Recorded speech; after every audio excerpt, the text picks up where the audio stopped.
नमस्कार। आज की समीक्षा में आपका बहुत बहुत स्वागत है और आज की चर्चा में ऑक्सफैम रिपोर्ट है।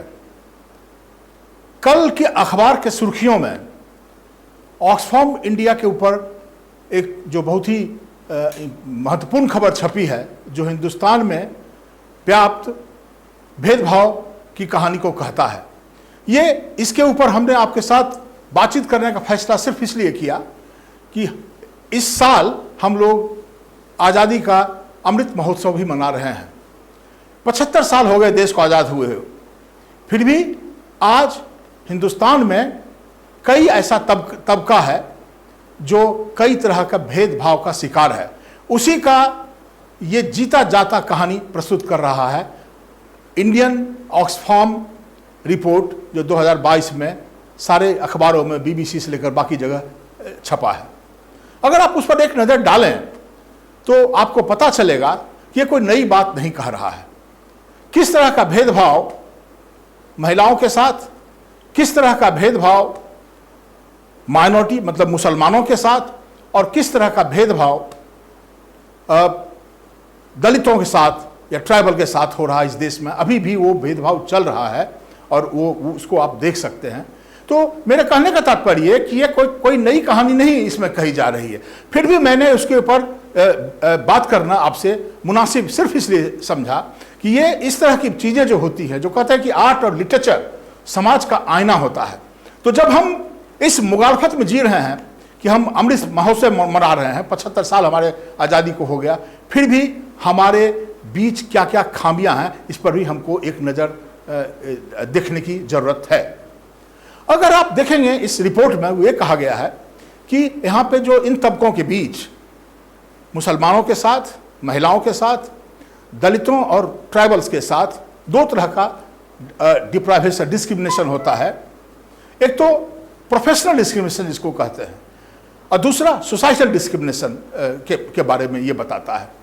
तो प्रोफेशनल डिस्क्रिमिनेशन से मतलब है इस रिपोर्ट का कि आप ये कल्पना कीजिए कि महिलाएं और पुरुष अगर दोनों का क्वालिफिकेशन एक है, तो इस रिपोर्ट के तहत एक तरह की सब स्थितियों रहने के बावजूद भी मर्दों को जो सैलरी है वो ज़्यादा मिलता है बनिस्बत महिलाओं का।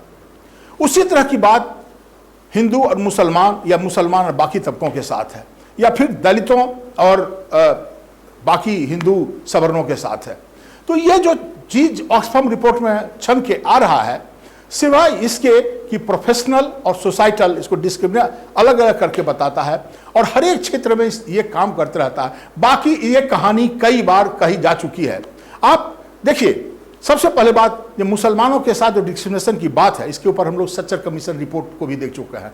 2005 में मनमोहन सिंह प्रधानमंत्री थे इस देश में, तब उन्होंने सच्चर कमीशन का गठन किया था और उस रिपोर्ट में साफ आया था, आप देख सकते हैं सच्चर कमीशन का रिपोर्ट, कि हिंदुस्तान में जो माइनॉरिटी है वो कहाँ कहाँ पे किस तरह से उसका डिस्क्रिमिनेशन हो, कहाँ कहाँ वो हिंदुओं से पिछड़ा हुआ है। लेकिन इसमें बहुत ज़्यादा इसके लिए जिम्मेवारी मुसलमानों के लीडरशिप और उनके कम्युनिटी को भी दिया जा सकता है।